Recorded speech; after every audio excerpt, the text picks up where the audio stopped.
Bueno, hoy vamos a tratar de responder algunas inquietudes con respecto a los vídeos anteriores para 2-3 personas. Ya sabemos que en internet hay un montón, están colgando un montón de pifias y cosas que demuestran la ineptitud. ¿Cuántos neófitos están hablando de cosas que no saben realmente?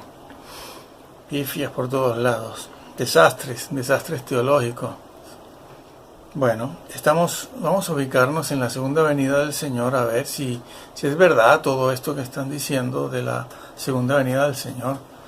Lo que están diciendo, la mayoría, y lo que se publica y lo más que se lee y se cree, es que la segunda venida del Señor es inminente. Bueno, vamos a tratar de equilibrar un poco la balanza, a ver si es verdad esto de que es inminente, o cuán seguro podemos estar de que es inminente. Y al estudiar rápidamente aquí, porque ya sabemos que no hay mucho tiempo, al estudiar aquí rápidamente Mateo 24 y algunos otros versículos fuera de Mateo,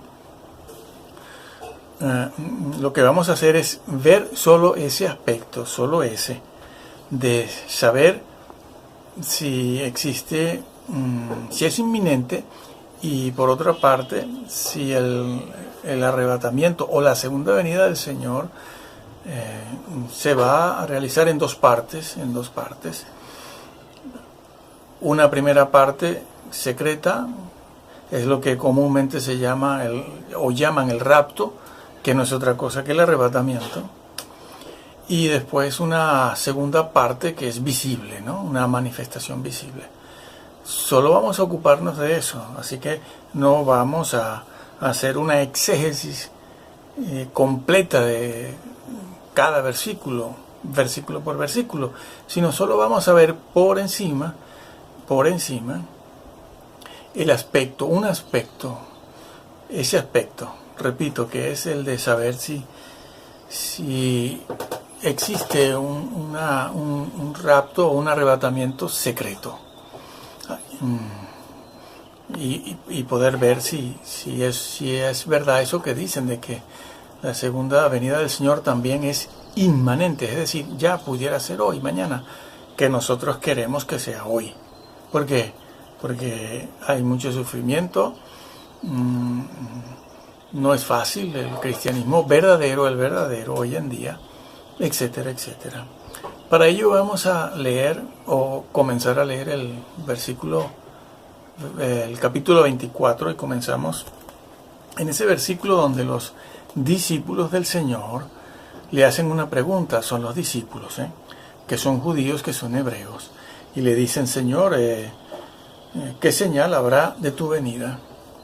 Esa es una pregunta importante. ¿Qué señal habrá de tu venida? Le preguntan, ¿no? Y otra pregunta es: ¿y qué señal habrá del fin del siglo? Entiéndase, fin del siglo aquí es el fin del sistema presente, ¿no? El presente siglo malo. ¿Cuándo llegará a su fin el presente siglo malo? ¿Cuándo? ¿Y qué señal hay de eso? ¿Y qué señal hay de tu venida? Dos cosas importantes aquí. En primer lugar, los judíos no están preguntando, los hebreos, mejor dicho aquí, bueno, judíos, israelitas, hebreos, en general. No vamos ahora a entrar en ese otro tópico, de si son judíos, son israelitas, etcétera. Eso ya lo sabemos, no tienen que decirnos, no ignoramos el tema, pero no vamos a estar sobre ello. Así que es interesante ver que los judíos hacen una pregunta sobre su segunda venida. ¿De qué venida están hablando ellos aquí? ¿Por qué venida? ¿Por qué segunda venida? Preguntan. ¿Por una invisible o visible? ¿Ellos qué conocen? ¿Qué saben ellos? Están preguntando, lógicamente, por su segunda venida visible. Eso es evidente en todo el capítulo. De hecho, Jesús, cuando responde a esa pregunta, no responde con cosas que no sean visibles, como vamos a ver. No les dicen, bueno, a mí no me verán, pero vendré secretamente. Dice eso, el capítulo 24 de Mateo. ¿No se han dado cuenta de eso? Lo dice el capítulo 18 de Lucas, que también habla de eso. Lo dice por ejemplo, el capítulo 21 de Lucas también. Responde con un escenario, Jesús responde a esa respuesta presentando un escenario donde nadie le ve. ¿Cómo responde a esa pregunta? Porque le están haciendo una pregunta con sentido común. Dios mío, Señor, dinos qué señal habrá de tu venida. ¿De cuál venida? ¿Por cuál me preguntan? ¿Por la secreta, que no ve nadie, o por la manifestación visible? El Señor no hace eso, Dios mío. ¿Qué están enseñando?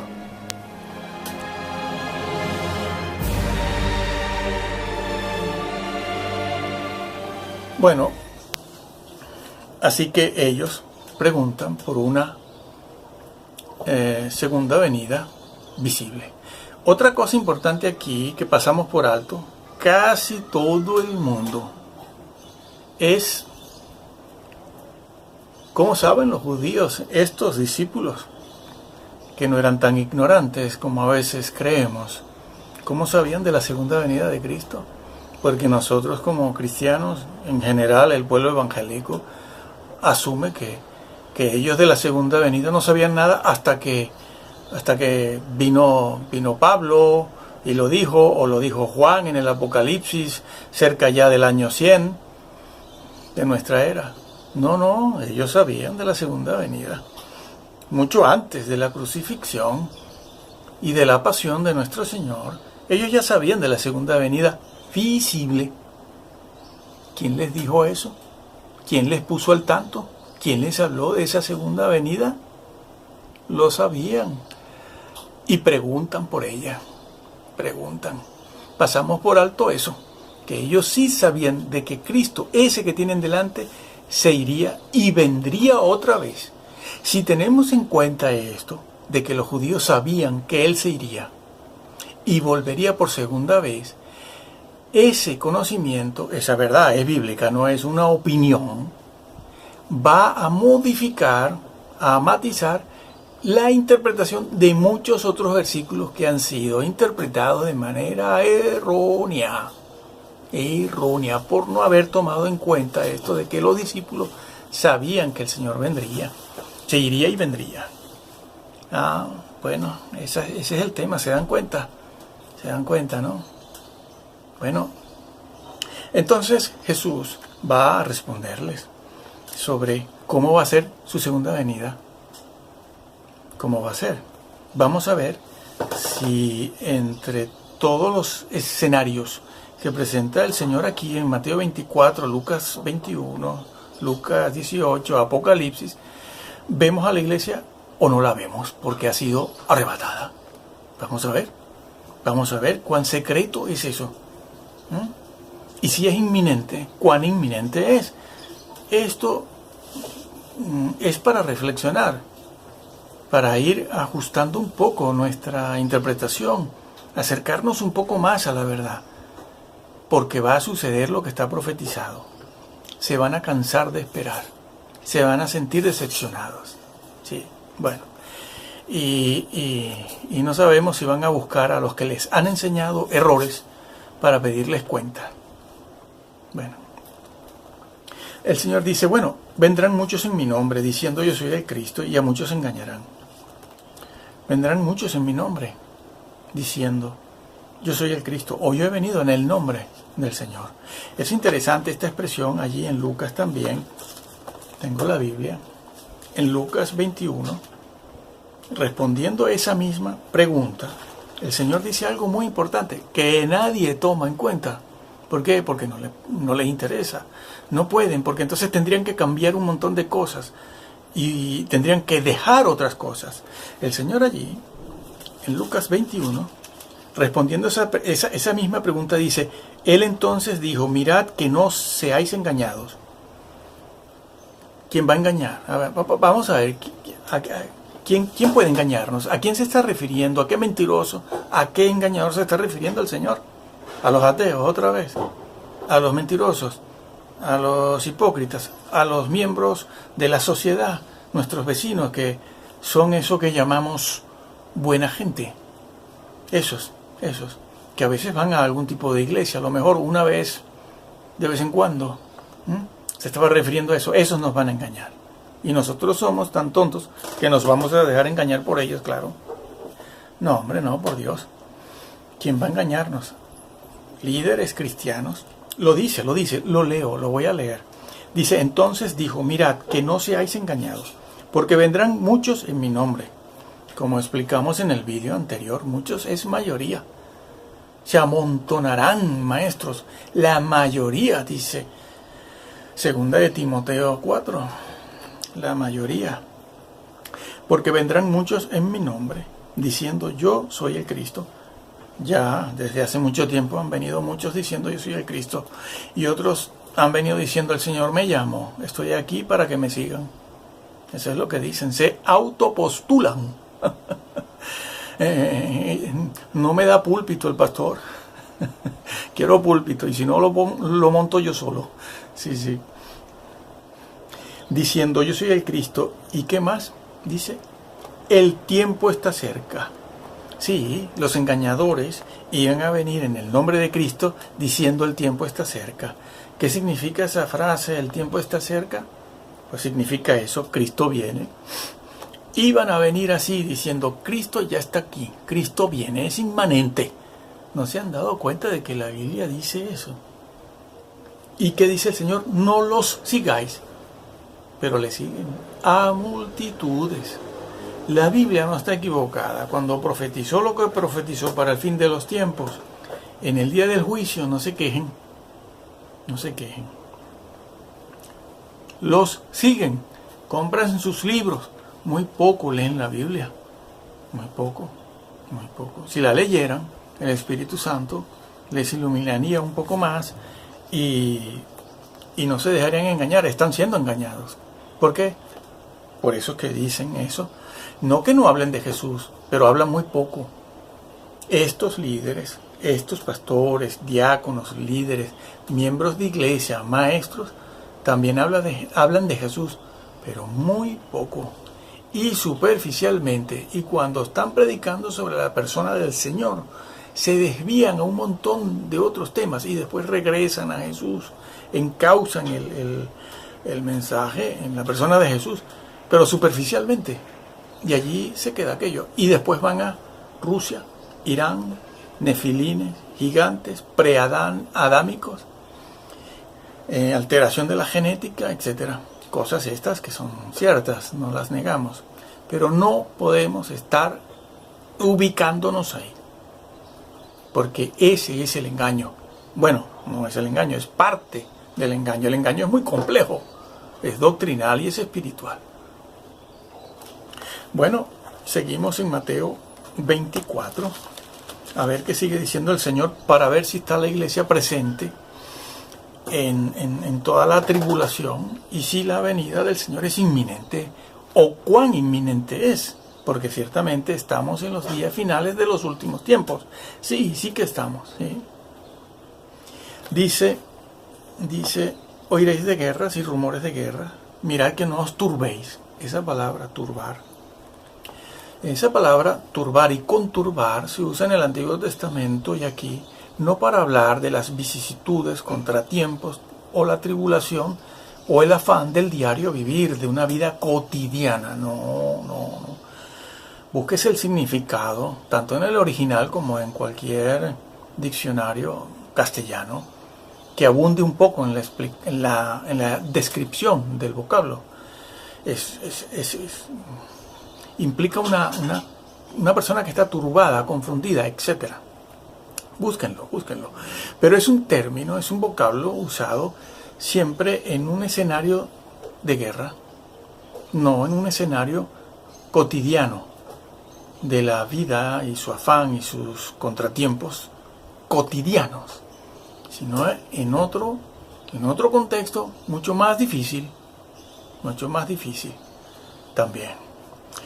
Que claro, podemos estar turbados y conturbados en nuestra vida cotidiana cuando estamos atravesando por momentos muy, muy difíciles, como de enfermedades terminales o cosas así.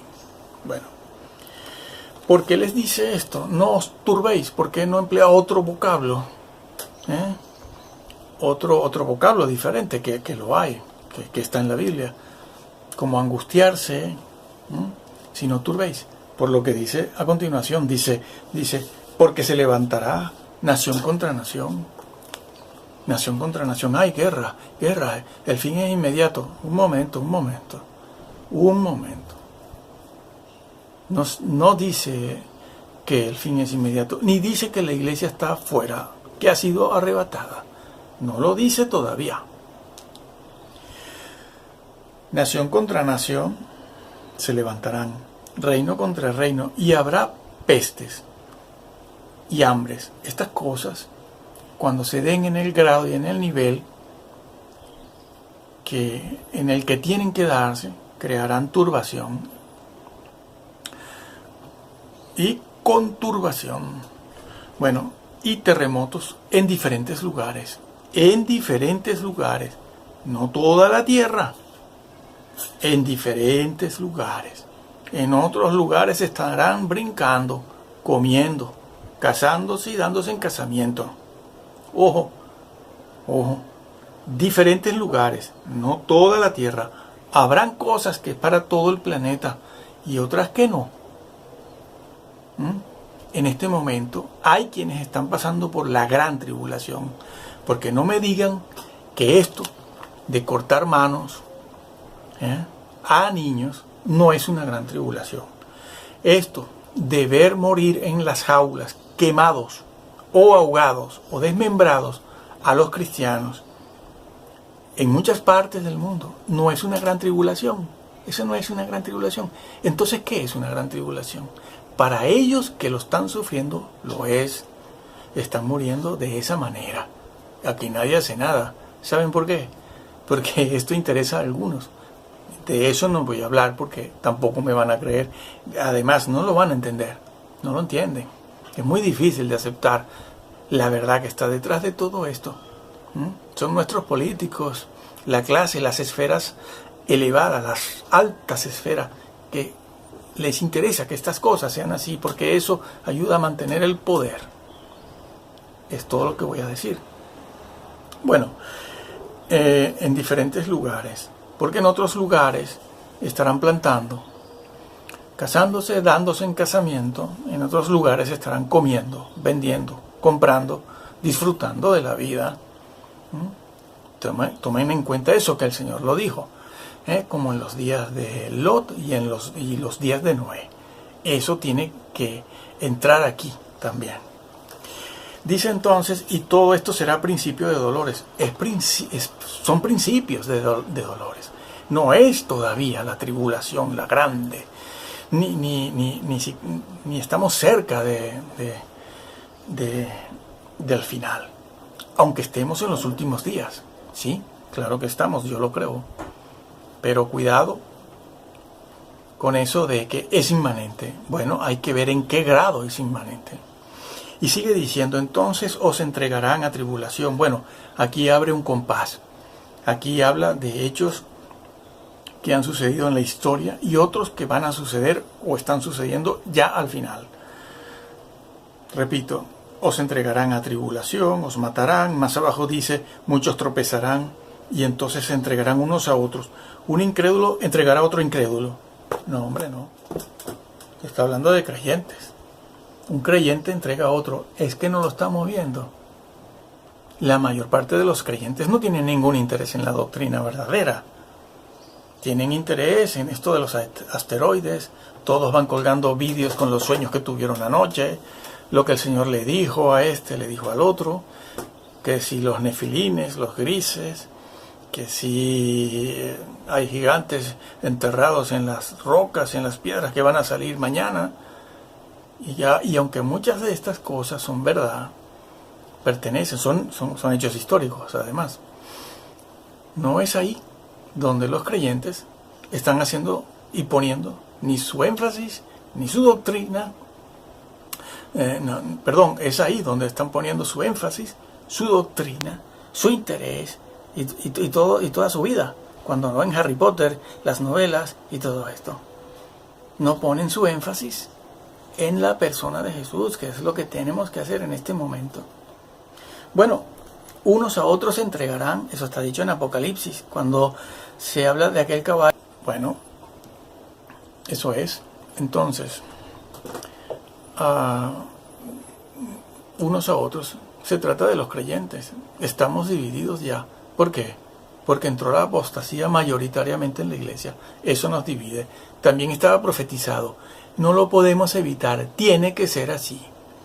Los creyentes en su mayoría, muchos, como está dicho aquí en Timoteo, muchos, la mayoría han caído en la apostasía. La mayoría no tiene interés en la doctrina, sino en los fenómenos que han entrado en la iglesia, en la prosperidad y todo esto. Unos a otros. Y muchos falsos profetas, lo vuelve a decir, se levantarán y engañarán a muchos. Otra vez. Vendrán.